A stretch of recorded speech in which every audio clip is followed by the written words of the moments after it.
from Pittsburgh, Pennsylvania, weighing 255 pounds, the franchise champion.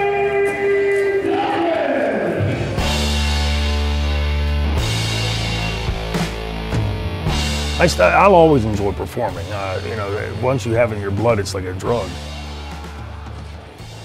I mean, I've been a fan of wrestling since I was 4 years old. There used to be a Batman character, and when Batman would come on, I'd always put a towel around my neck, and I'd never make it to the end of the match before my mother would send me to my bedroom because I was jumping off the couch on my brother and sisters. And I knew, had I known what it was, I probably wouldn't have gone into it. The politics in wrestling are horrible. I was taught from DiNucci at an early age, and Bruno Sammartino at that same time, get your boots and tights on and get the hell out of the dressing room because nothing good happens there. And they're so right on that. I've been literally with all the companies. Fan base for ECW was incredible. They were like drug addicts going for heroin. You know, and it wasn't like corny, like boo, hooray. It was, you know, I mean, they had their own sayings and their own things that they would do. And you know, I used to sit up top in the buildings and look out the curtain and watch the crowd because they were entertaining themselves just to watch them. I always wanted wrestling to go more towards the stiffer style and more like the shoot fight style, believable style, as opposed to the cartoon style that it's gone to now. Contrary to what so many others in our dressing room believe, there are no great actors in our business. it's just not. If it were, we'd be in Hollywood making a lot more money. We're athletes that go out and portray a certain role.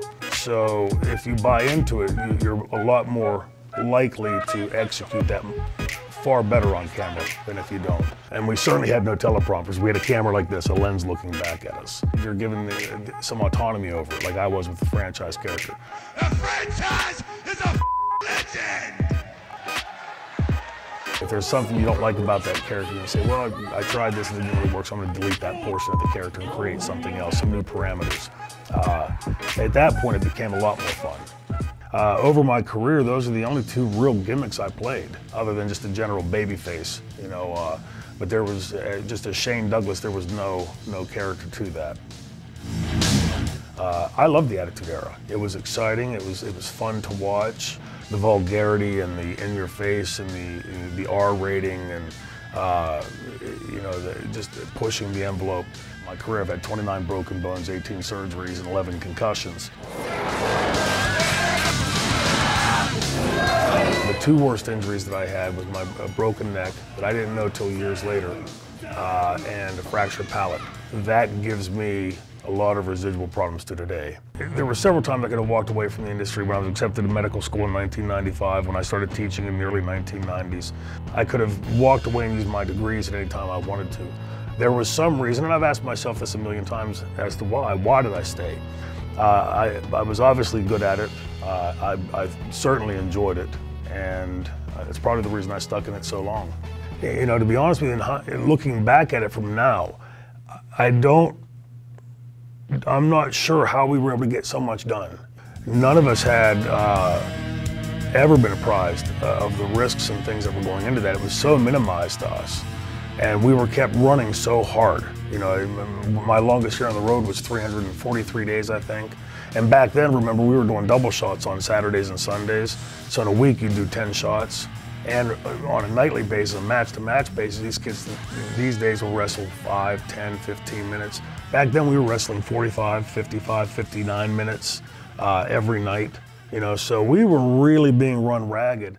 Those old-time promoters, they didn't suffer fools lightly. You know, when you've been injured, your only thought is, how can I get back to the ring as quickly as possible? Because without being in the ring, you don't get paid.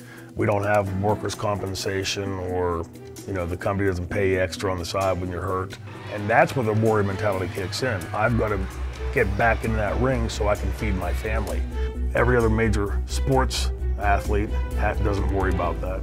I think the industry has to change, and it will change. So tonight, let the new era begin. The era of the sport of professional wrestling. I think a lot of the fans are now looking to the independents because they're not getting what they want from the big companies like WWE and then TNA and Ring of Honor. For right now, for instance, the WWE They don't want wrestling on their show. That's, I think, a big reason why we've seen a drop of 50 million fans to 2.4 million fans and continuing to drop. That doesn't mean guys from my generation are irrelevant. We have a world of experience, which is precisely what the industry is lacking right now. None of us are going to ever get any younger, so how can we be relevant in the business? Take what we know here and teach it to the next generation of kids that badly and desperately need it.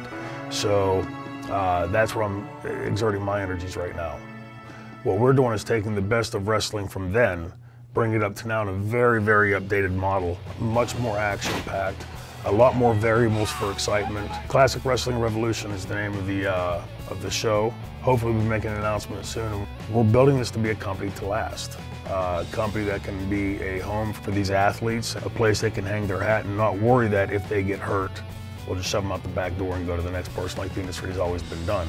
The fact that I've had a 30-plus year career, I feel a compulsion and a desire to go around and thank the fans for that, make one last trip around and say, hey, you know, thank you so much for everything. You know, our industry is a tough industry and it's chewed up a lot of people. I'm thankful to be around to feel the pain, you know, to know that I've had that career and you know, was afforded that opportunity and I guess I've survived it.